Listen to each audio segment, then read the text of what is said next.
Bonjour à tous, aujourd'hui je vous propose d'appliquer encore une fois donc le cours sur les équations différentielles du type y' égale AY. Alors y' égale AY avec un nombre A ici qui est constant, qui est un réel. Et on sait que les solutions de ce type d'équation, c'est l'ensemble des fonctions qui à x, alors c'est écrit en bas, associe c fois exponentielle à x avec le nombre c qui est un coefficient réel.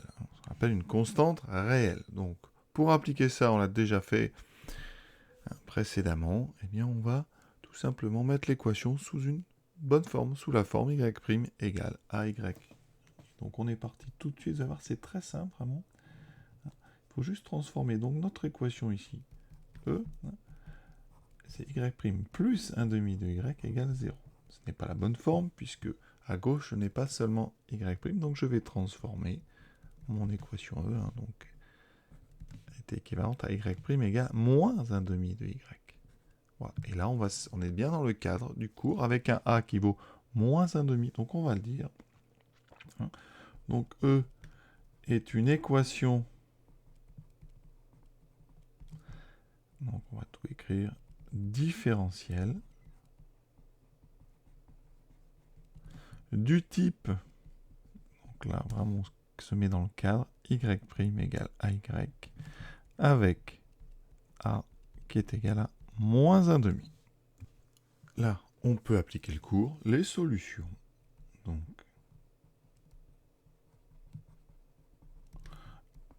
sur R de l'équation E sont les fonctions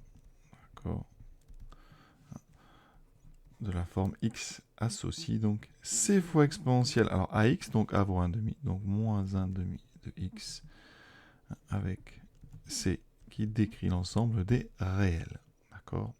Et on a résolu. On pourrait mettre ça sous une forme avec un ensemble de solutions. On écrirait S, le nom de l'équation, et vous mettez x associe c exponentielle moins 1 demi de x, avec ici, bien sûr, c qui appartient à R. Et l'équation est déjà résolue. Donc vous voyez, c'est très simple. Deuxième équation. Alors on va garder la même rédaction, pour pas perdre trop de temps. Donc E, cette fois-ci, moins 10y égale moins 10y' égale 5 tiers de y. On transforme. J'ai un moins 10 en trop à gauche, donc je vais tout diviser par moins 10, ce qui me donne y' égale donc 5 tiers de y divisé par moins 10, c'est-à-dire que le moins 10 va passer avec le 3. On a donc 5 sur moins 30y. On retransforme un petit peu. D'accord? Donc mon équation E, c'est en fait y' égale, alors moins. 5 sur 30, ça fait 1 sixième de y. Donc c'est exactement ce qu'on vient de faire. Mais à la place du moins 1 demi, on va mettre un moins 1 sixième. Donc E est une équation différentielle du type y' égale à y avec a égale moins 1 sixième. On applique le cours directement. Les solutions sont les fonctions qui à x associent c fois exponentielle moins 1 sixième de x. Ici, c'est exponentielle moins 1 sixième de x. Vous voyez, c'est vraiment très simple à partir du moment où vous vous mettez dans le cadre d'une équation sous la forme y' égale à y. Alors évidemment, le coefficient A, il peut être assez compliqué. Ça peut être donc des nombres réels, des nombres rationnels ici, des irrationnels avec racine carrée 2. Eh bien, ça ne change absolument rien. On se met sous la bonne forme, y' égale racine de 2 fois y.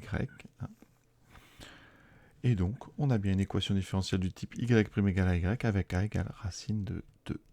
Donc, on connaît les solutions, on applique exponentielle de racine de 2 fois x. Et c'est déjà terminé. La dernière, vraiment pour appliquer, mais je pense que vous avez déjà vu, c'est assez simple. Donc ici, on a un racine de 3. On va s'en débarrasser du côté gauche en divisant. Donc on aura 3 sur racine de 3 y.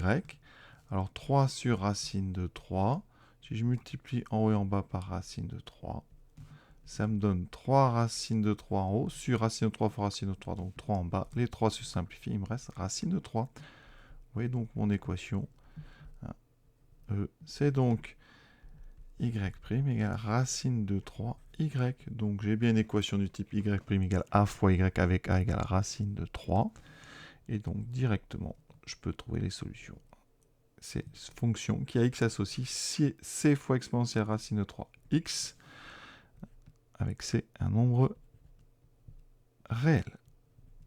Et cet exercice est terminé. Voilà, donc ça c'est vraiment la première étape.